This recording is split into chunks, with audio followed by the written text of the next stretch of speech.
Hey, what is going on? Welcome to my new YouTube channel where I will share my tips and tricks on how to improve your mixes at home. As a freelance mixing and mastering engineer, I've been working on over 200 projects so far, so I feel like a lot of my skills that I've acquired could be useful for you guys. And if you're looking to get your track professionally mixed and mastered by me, check out the link in the description. So in this very first video, we're gonna talk about how to EQ your snare drum. Let's go.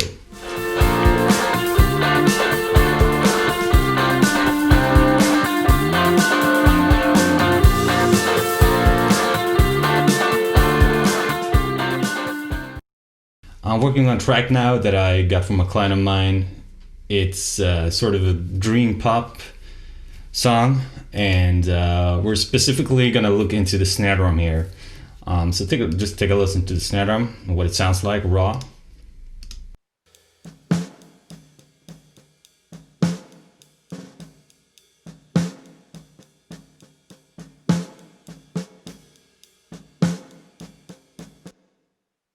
So it definitely needs some work, but it sounds decent as it is. But the very first thing I want to do is just to cut out frequencies that doesn't sound good. So we're going to do some carving here rather than boosting.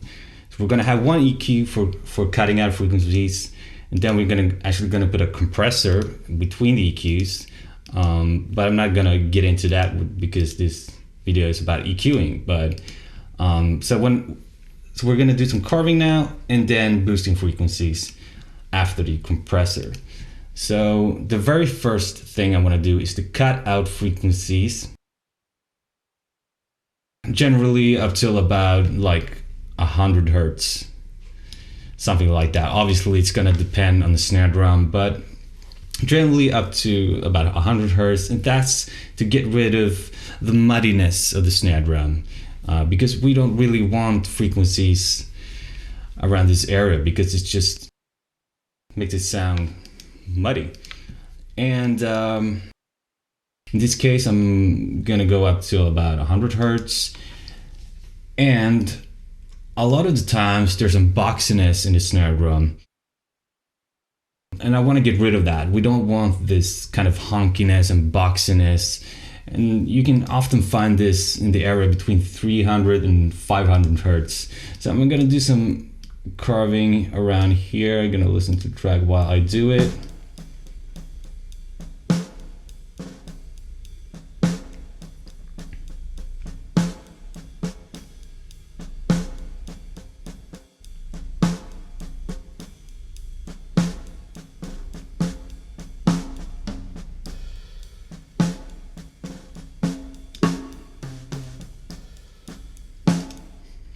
Yeah, so by cutting at around 450 hertz, we've reduced some boxiness to the snare drum, and I also hear a very specific frequency here that just pops out and gives it kind of a like feedback noise to it. And what you want to do here is to create a very narrow band and reduce that specific frequency. I heard someone call the search and destroy method, and let's call it that because it sounds pretty badass. And let's take a listen and kind of locate where this frequency is.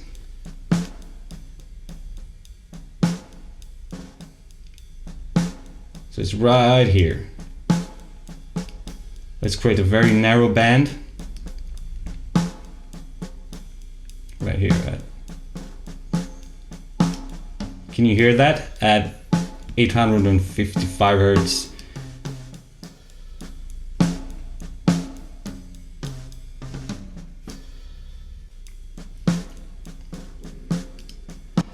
So by cutting at 860 hertz, we can kind of get rid of this nasty frequency, and it just makes the snare sound a lot cleaner.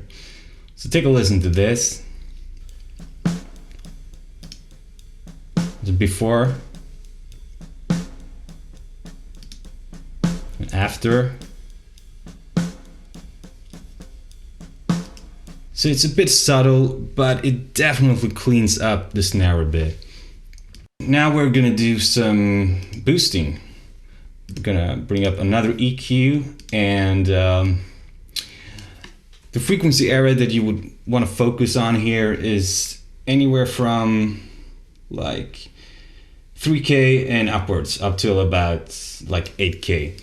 Obviously it depends on the snare drum, but you got to use your ears here and just sweep around the frequency spectrum and try to find a nice tone. We want to get some crisp, some air to the snare drum just to give it some more color to it.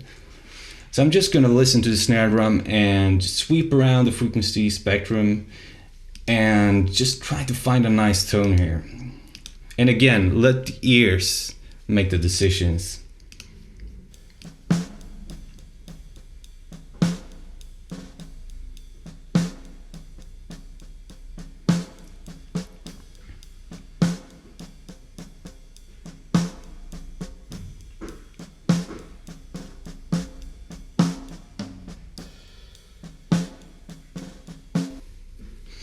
Yeah, so I find that a boost at 5,700 hertz makes it sound quite crispy and give it some more air to it.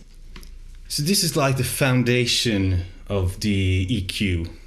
So when you're gonna EQ your snare drum, just focus on one EQ where you carve out frequencies, and then another EQ, like the EQ where you carve and the compressor, and then an EQ where you boost frequencies.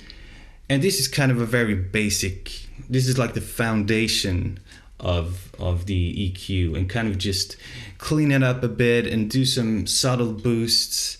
And obviously there's other types of processing you can apply and able to achieve a very good sounding snare drum. But this is kind of like the basics, and just start with the EQ and get it right.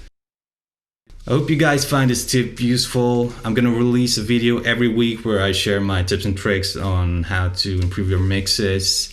And feel free to subscribe, and I'll see you next time.